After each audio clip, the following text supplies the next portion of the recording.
Hello and welcome to the Two Gals and a Mic podcast. I'm your host, Sue Curver, and today I'm chatting with Dakota Meeks, the owner and creative force behind Core Elements Studio. Dakota custom designs and fabricates home accents and furniture pieces that are inspired by nature. Dakota, welcome to the show. Thank you, Sue, for having me. It's an honor. And thank you for hosting this space for women to tell their stories. Every story that I hear is both inspirational and motivational. So thank you. And I'm so excited to dig into yours because I think that you are both of those things, motivational and inspirational. You're a craftswoman and you create wood, epoxy, and metal pieces that align with the culture and the priorities of Montana. Why is this work important to you? And why is that alignment important to you? Oh, there's so many reasons. The work is important to me because I believe our homes are our safe space. It's our places of reprieve. It's where we say, both to ourselves and to the world, this is me. We all have those things in our spaces that are touch points. It's that intake of breath. It's where we feel grounded or we feel inspired or we just gain a little bit of strength when we are around things in our physical spaces that just give us that energy. So I feel really fortunate that I get to create touch points for people. And I find this really magical place where I get to learn a little bit about the individual and their story, and then weave in some of that symbolism to the piece and bring forth then what ends up being a piece of functional art in their home. But even more importantly than that, it's this physical manifestation of who they are and who they want to be. It's this really, really neat, magical place that I've found. And to do that, you incorporate nature's core elements into your work. What are these and why are they foundational? Just about everything I do is intentional. So when I first started the concept of this business, I sat down with a friend and we were thinking through names for the business and settled in on Core Elements Studio because it gets down just to our nature's core elements: earth, fire, wood, water, metal, air. And they're both obviously the tangible foundation of our natural world, but also the intangible flow of energy. So that really resonated when I first started thinking about this, because obviously, literally, I'm working with wood and metal and fire through the welding process and such, but also it seeps into all aspects of my business. It has become a representation of my core values, weaves into my design process. It's a part of my production priorities. So I have a meaning assigned to each of them, and then that translates both literally and figuratively in my designs and my design process. And I mentioned earlier that you align your designs and your design process with the culture and the priorities of Montana. How is that different than anywhere else? I was born in North Dakota, but raised in Montana. And the things that I have found to be true with Montana priorities and culture are just that really rugged individualism and the connection to story and place and the respect for our natural environment and also a desire to live sustainably. So those things fold just naturally into not only my designs, but also the design process. I typically design for people who just have this yearning. They care about their space, they want something different, they don't quite know what, and they would just love that partner to step forth and design a solution for them and actually build it and bring forth that missing piece. You can kind of think of me as a metal fabricator and a woodworker that gives people a creative voice and solves a spatial problem in their home through functional art. What I've really found with the people that I work with is that they're typically in some sort of a life transition, and that can be a short transition or a longer one, but they're in that transition, they're wanting to claim their space. You can think of the young professional woman who is just bought her first home and she's getting rid of the college furniture and really just claiming her space and who she wants to be in the world. It's the empty nester mom who has just sent her kids away to college. Her last couple decades have been focused on the family, and now she's really claiming her space as an individual. I've been really fortunate to work with men later in their professional career who are single for whatever reason, and they're just looking to reclaim their space in a way and really just want something that is unique and it represents them, but they don't quite know what that might be. So when you talk about something, are you talking about furniture or are you talking about artwork that you would hang on the wall? What is it that you're creating? I create functional art and have a very efficient brain, and I'm a systems thinker. So I like things to be robust and functional and have a purpose in our lives. I also have a intuitive side of me in a more of an empathetic way. So there's a lot of energy work that I do in my life. So I also really enjoy the things in our physical spaces that just give us that grounding, as I said before. So I try to marry both of those. Pretty much what I've been doing lately is a lot of accent tables, whether it's coffee tables or console tables or end tables, that piece in your space that it's an investment of yourself and it's not replacing the whole kit and caboodle, but it is that special piece that you take some time to think through with me, and then we create it together. We all have tables around us and we all need them to function in a certain way. So it's a beautiful place to explore with people.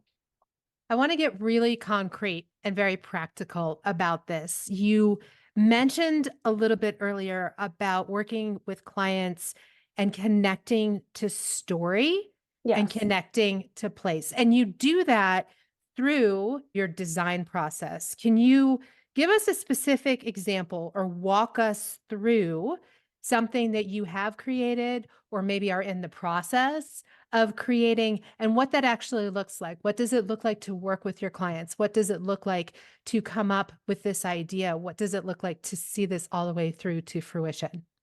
So the first thing I start with is sustainability. When we can, it's important, I believe, to repurpose the things that already exist.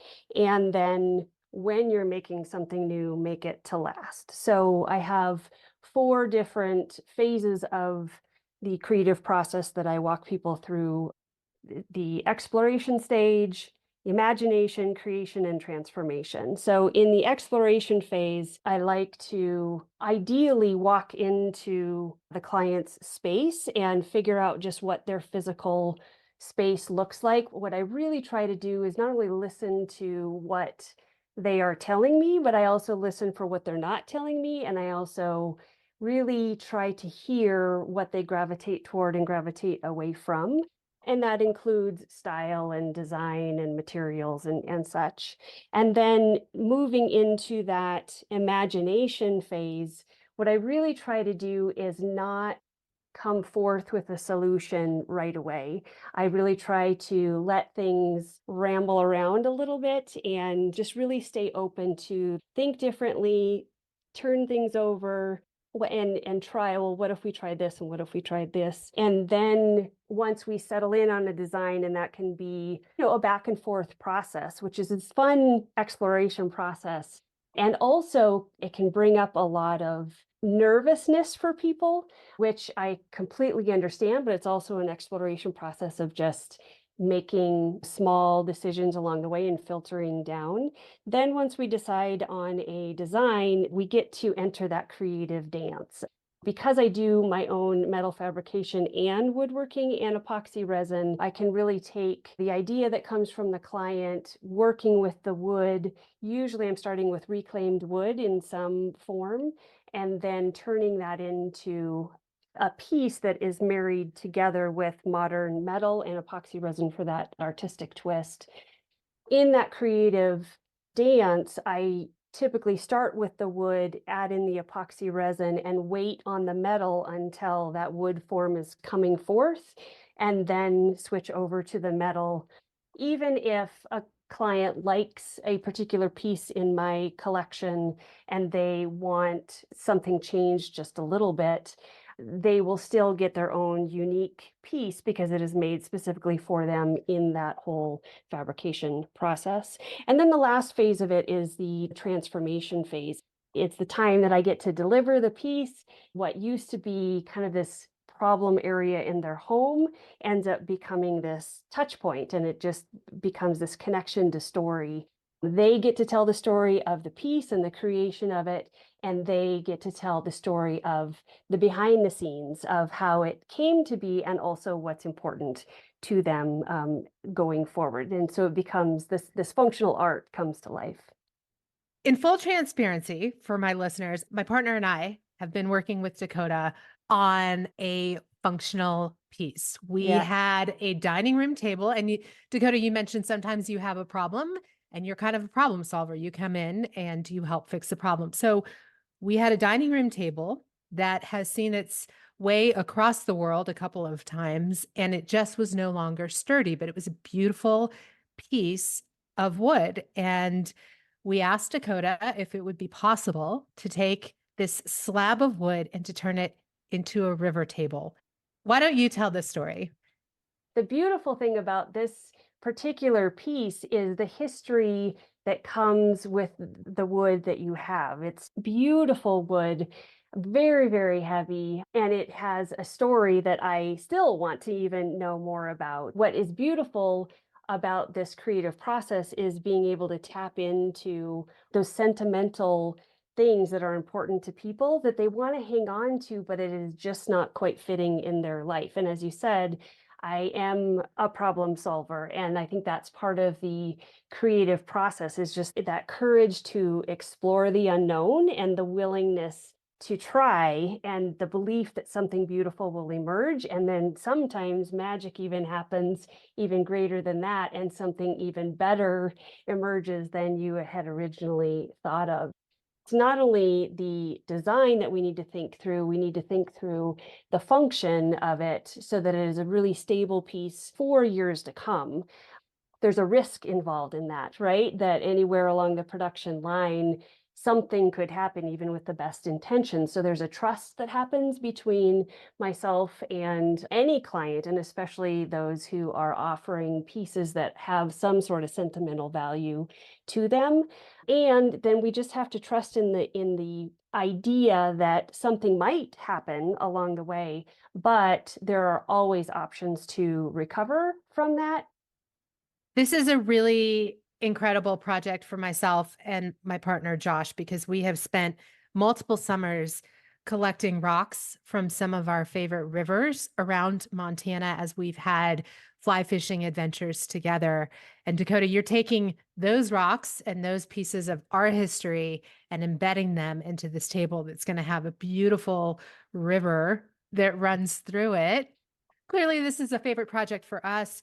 Do you have a favorite project that has been incredibly meaningful to you? There's two pieces or collections of pieces that I think of when I get really excited, and actually it was really early on when I was starting to create functional art. One was for a friend of mine. She is a very passionate and vibrant person, and she was also willing to trust the process.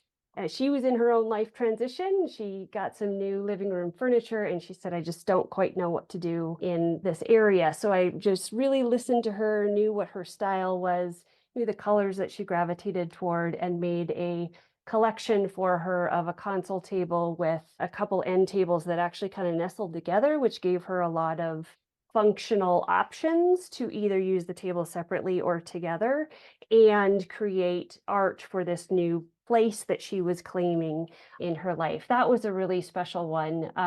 Another gentleman who was a longtime friend of mine when I was originally starting this, I found these really, really cool, wavy, long cherry boards that were really, really old. But they just had this curve to them. So I ended up making it was a 9-foot long TV console for him.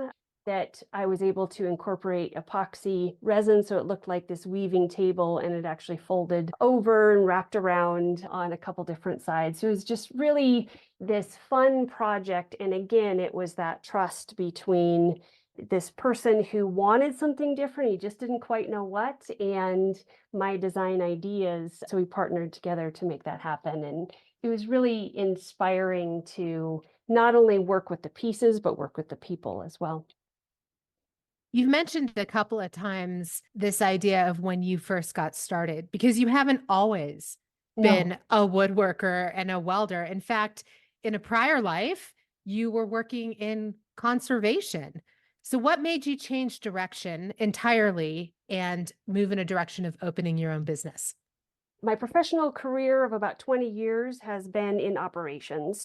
I have a master's in industrial organizational psychology, and for the majority of my career, I worked for this really, really innovative, forward leaning nonprofit organization where I just learned something every single day and was around these fascinating people. And in my early 40s, I was just ready for a change in lifestyle. So I decided to pivot. And really, I think that was born out of two places of deep knowing. One was this independent and self sufficiency, which my husband would call my stubbornness, and my other deep desire to really learn and own and live in my own purpose. I was putting in previously a lot of time and effort to help other people chase their passions, and they were great passions, they just weren't mine. So I traded in my laptop for a welding helmet, and over the last 7 years, this creative process has expanded into building functional art. In this creative journey, I stepped away from my professional career without necessarily having another plan in place. I kind of jokingly called it my gap year in my early 40s.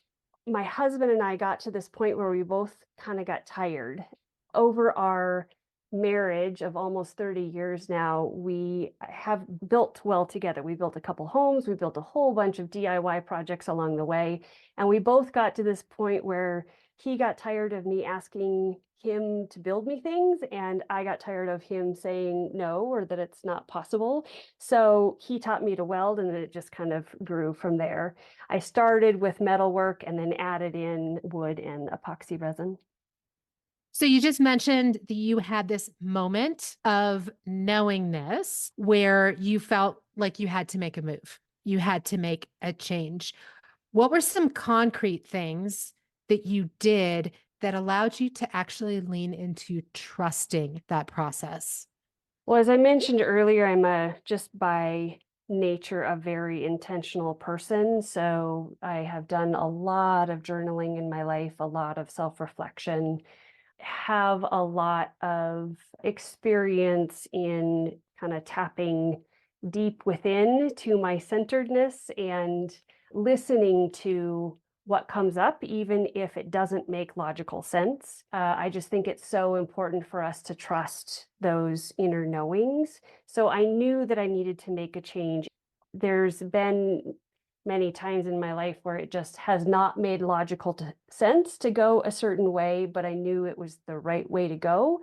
And again, like that creative process I had mentioned earlier, it's the courage to explore the unknown and the willingness to try and the belief that there will be something that will emerge that is even better than what exists today. So there's a lot of patience that comes with that, and a lot of belief in the ability to figure it out along the way as long as you're being true and authentic to yourself. And I think that's the place that I've really tried to step into, especially over these last 7 years.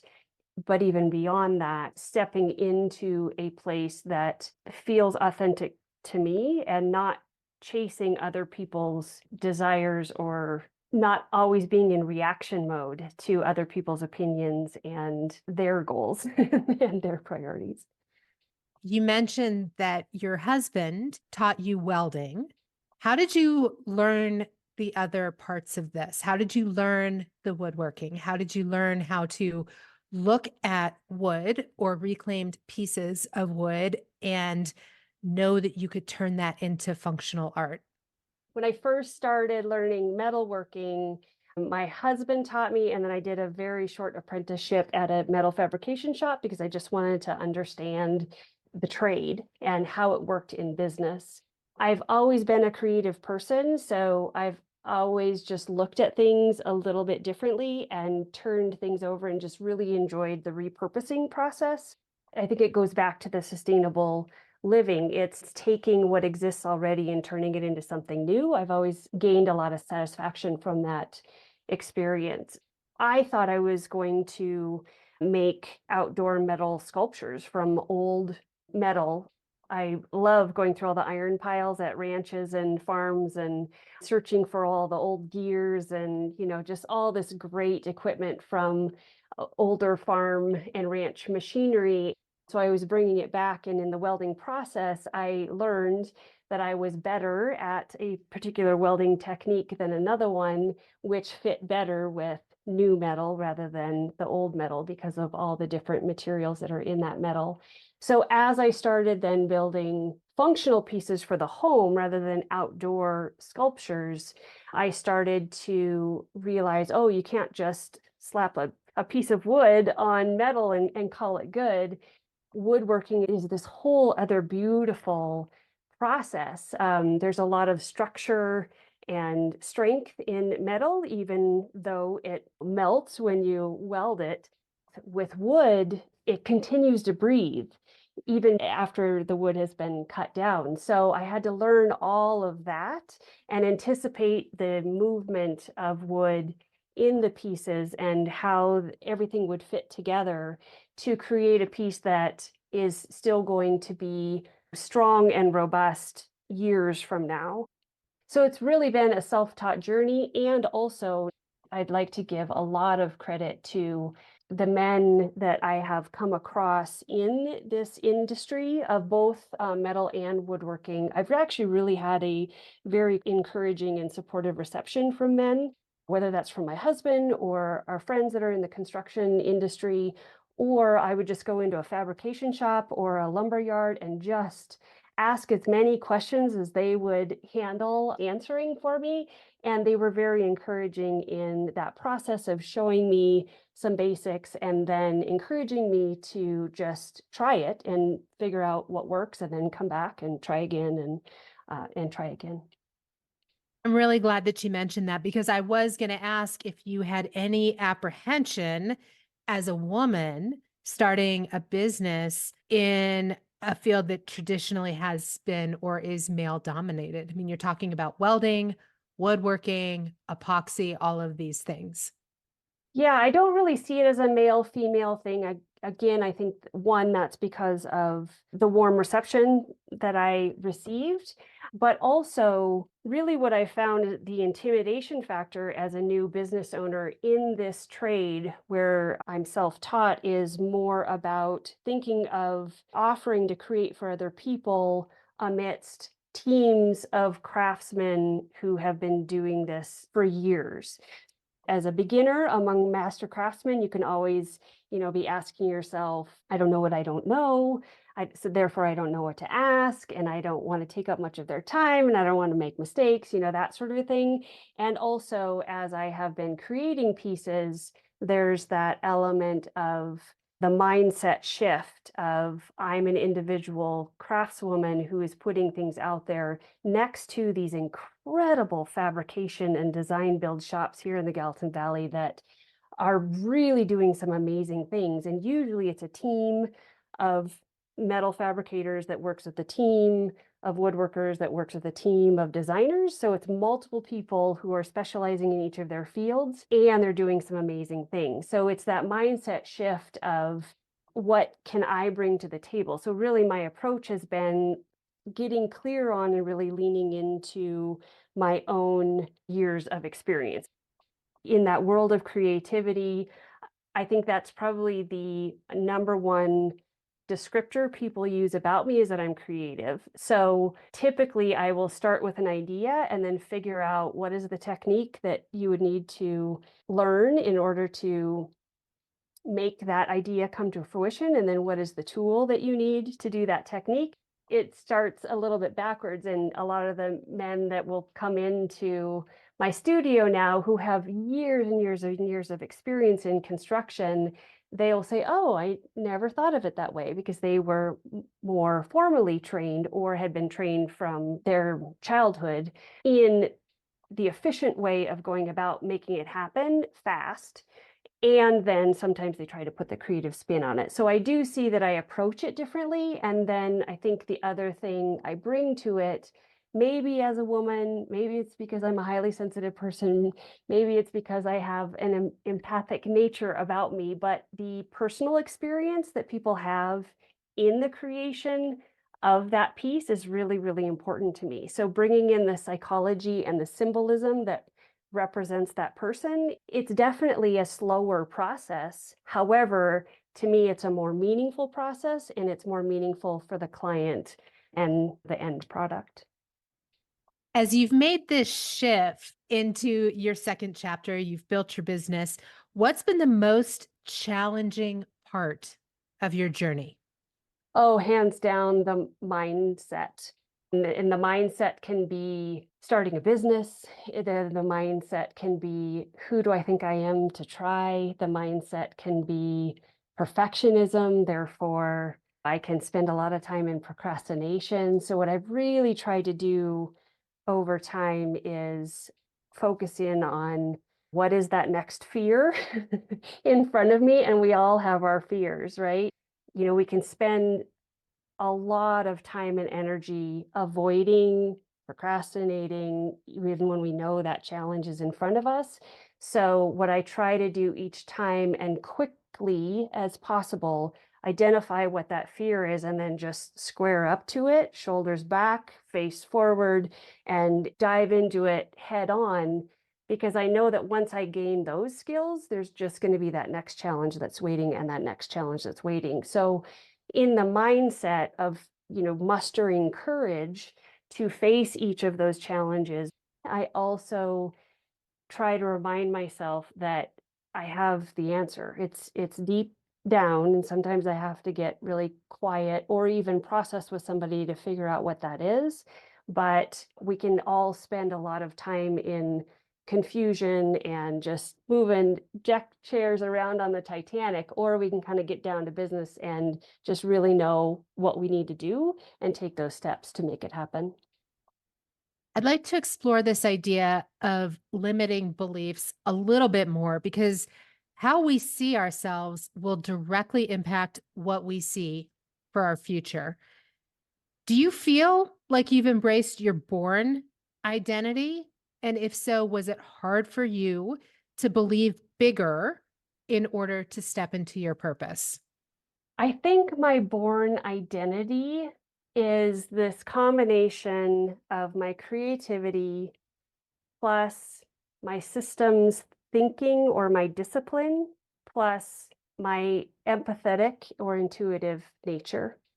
I think we all have those, but what I find in interacting with other people is my uniqueness comes in the depth that I go with each one of those.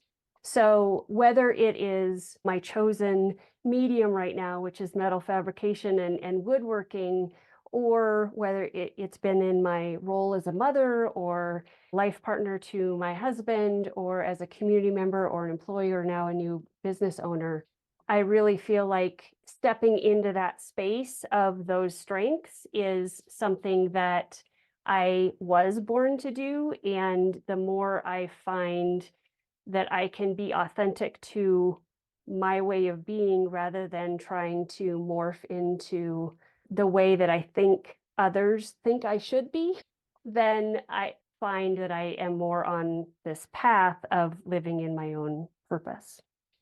So, what legacy do you want to leave behind? And how are you telling this story? Well, the legacy that I want to leave behind, that just makes me think of my daughters and could not be prouder of both of them. It's just so fun to watch your daughters grow into these strong and vibrant women who are striving in their own pockets of the world and figuring out how to contribute to the world. we have to make a lot of decisions as parents as our kids get older, and we can hang on to a couple different filtering systems, whether that's our core values or our decision making process. And one of those was that, whatever we do, I want to make sure that we're raising strong, independent women who know how to get what they want and need in life. And it's fun to see that coming to fruition. Granted, I can't take all the credit for it. They definitely have their own hands on their own wheel of life. But that's the type of legacy that I want to leave. I want to know that I did everything that I could within my own power to step forth into a space of strength and independence and figure out how to get what I want and need in life without alienating people along the way. And even better, ideally, acknowledging them, celebrating them, and bringing them forth with me if at all possible. Dakota, we've talked a lot about challenges and, challenges that you've had moving into this chapter of your life, challenges that you've had with learning how to do this thing that you have been called to do. You just talked about challenges of being a mom and making sure that you're bringing up very solid women who can make great choices and be independent. What's been the best part of all of this for you? The best part of stepping away from a very successful career and exploring my capabilities has been knowing that I tried, that I was brave enough to go against the tide of what was kind of my lot in life, in a sense. And because I was open to just being curious of what is out there that might be different than what is today, I have this beautiful, beautiful space that I get to go into every day that I get to create. And that is such a beautiful place to be as an artisan, to know that, yes, it's challenging. Yes, it's daunting. Yes, it's overwhelming a lot of times, but I have the opportunity every day just to roll up my sleeves and figure it out and hold myself accountable for my own learning curves and really challenge myself to just think bigger and figure out how to slow down enough to acknowledge and celebrate people along the way. And most importantly, to really focus in on changing forward. How do I take some steps today and lean into what I'd like to make possible 10 years from now? That's just been a beautiful, hard, but meaningful and rewarding process. So, any words of wisdom that you would give to someone who's wanting to step into that space of grace and pursue something that's completely different? I think we have such a short time, relatively speaking, in life. As early as possible, figure out your own strengths, get really clear on what you have to offer others, and then take those steps to share them. Whether you do it in one big leap, whether you do it in a long transition, or whether you do it with baby steps along the way. I think it's just really important to get really, really clear on who you are and who you want to be. As women in our society, we can have life carved out for us through others' expectations in so many ways, and we can sign ourselves up for that in so many ways. But I would encourage people to just get quiet, get centered, and just really listen to that knowing, because you know what the answer is. You just have to trust yourself enough to follow that process. Dakota, is there anything that I haven't asked you that you would like to share?